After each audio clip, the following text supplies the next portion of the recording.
Well, ladies and gentlemen, I'm here with someone you might recognize, Eddie Alvarez, the Underground King. New gym, man. Before we get into that, happy holidays. How you doing? Thank you, man. Happy New Year. Happy New Year. Great. Merry Christmas and Happy New Year.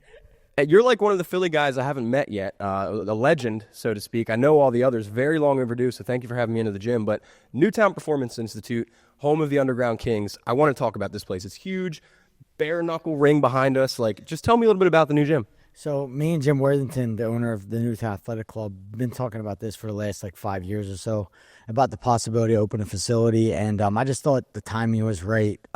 We're having a big show for bare knuckle in Philadelphia at the Wells Fargo, and the timing couldn't be more perfect. So we came out here. We laid out this 20,000 square foot Performance Institute. I wanted something in the likes of UFC, something high end, something that fighters can come to, be under one roof, learn every art, have recovery, have their strength condition, not have to go anywhere. And this card, like you said, Philadelphia, January 25th, Knucklemania 5. You're headlining.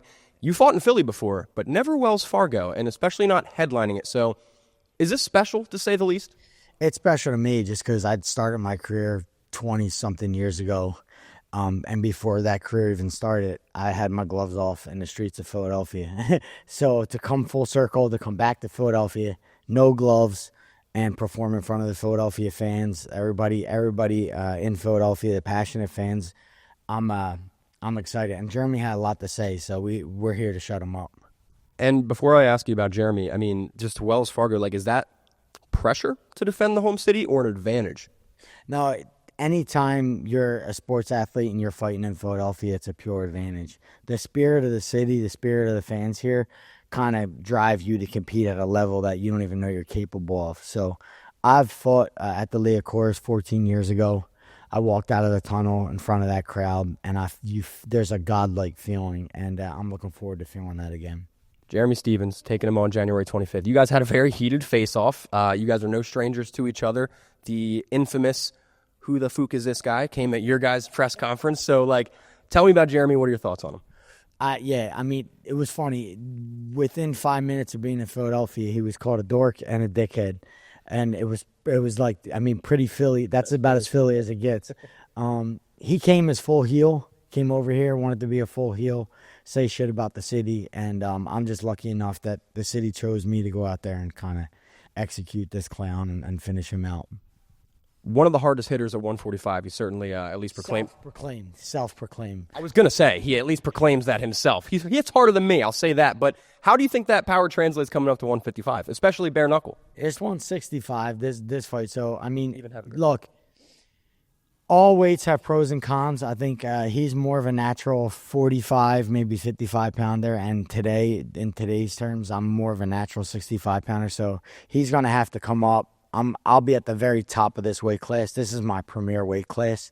I don't think I ever lost here, and I think I'm going to be a little bit too much to handle for Jeremy at this weight. Does this see the final bell, or what's your prediction for this fight? Nah, absolutely not. It can't. It cannot. It will not. I've been given a task by the city, and he, like I said, he went full heel. There was no reason to come here and say shit about the city. He probably would have been better off talking shit about me or something like that. But there's an obligation I have to fulfill, and that's to execute him in front of the people he was talking shit about. And after this win, I guess if you can look past it at all, what is next? How many more would you like? Maybe 2025, considering it's January 2nd today? Yeah. Look. I honestly, I couldn't tell you. Here's what I'm excited about. The Wells Fargo is now going to be home of bare knuckle, Philadelphia. When I talked to Dave Feldman, the idea of delivering Philadelphia to bare knuckle and being able to open up a big show there, a sellout event, which is what we're going to do in January, that's going to happen not just once this year, but it's going to happen multiple times. So looking forward to sitting down, talking with Dave, seeing what the future is for Philadelphia and bare knuckle, and then kind of making a roadmap. And I know this is just me putting my journalistic hat on here and asking the questions I have to. A Mike Perry rematch, is that in the stars? Is that something you want? Could be, man. Mike, look, we have some unfinished business. This fight, unfortunately, I couldn't go on in the first one, but I was beating his ass pretty good for a good solid 3-4 minutes before I had to retire to fight. But maybe so, man. Maybe so. And just like talking about UFC guys or Bellator, whoever, like who are some other names you would like to see in bare knuckle, either against you or just in general? I like to see the Nate Diaz's, the Jorge Masvidal's, guys who actually can and are able to sign the contracts. There's a lot of guys out there who I'd say, all right, yeah, he'd be a good fit for bare knuckle, but contractually they can't even do it. So I just like to see the guys who are actually a guy able to get on the card, a guy we're able to sign. That's going to be the Jorge Masvidal's, Nate Diaz's. I'm not sure who else is a free agent, but there's a couple styles out there that translate really well to taking the gloves off and fighting. Well, let me put this hypothetical out there. Who would you rather fight someday in bare knuckle? Dustin Poirier or Justin Gaethje? Bangers. I think, oh man. So I think Dustin would be the one I'd like to get back. I beat Justin. I don't think Justin's going to be an easy fight no matter what night it is out. He's always going to be difficult. But me and Dustin sort of got a little bit of a back and forth. I got him once, he got me once, and it'd be nice to kind of finish that out with no gloves. I think the fans would settle for either one of those. Those are incredible matches. But Jeremy Stephens first, very exciting match. And my question here is, obviously, you can consider yourself at the forefront of Philly MMA, one of the pioneers, a legend, so to speak. But right now, you got Joe Pyfer, Sean Brady, Petrosky, Sabatini. I don't want to forget anybody, and Marquez, so I'm not going to try to name them all. But a lot of UFC Philly talent. When do you think a Philadelphia UFC cards happens and they follow in bare knuckle's footsteps?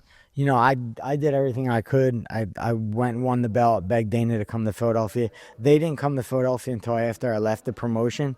But when you got guys like Joey Pyfer, Sean Brady, guys like this who are they're at the top 5 and they're moving their way to top 3 or number 1 spots very well this year or next, they could be in championship, be contenders for the title. There's no reason why we couldn't fill a card in Philadelphia with all these rising stars and soon to be champions. And I do believe Philadelphia is going to have one of the strongest rosters very, very soon. It's just we're right on the brink. Right on the brink. I hope the right people are listening because I agree with everything you just said. And Eddie, before I get you out of here, or I guess before I get out of here, it's your gym, you're staying. I'd like to play a little game, and it's called Pound for Pound Most Violent. I only do this with you because you're one of the most violent fighters I've ever watched on TV. So I'm going to give you 2 names. Whoever's more violent moves on, and I'll give you another name. Winner takes all at the end. Make sense? Yeah, makes sense. All right. So first up, I got it on my phone. Sorry, I know, not professional. But Jorge Masvidal or Rafael Fiziev. Remember, pound for pound, same size. Pound for pound, same size. That's going to be Masvidal. Masvidal moving on. What about Masvidal or a smaller guy but also violent, Brandon Moreno?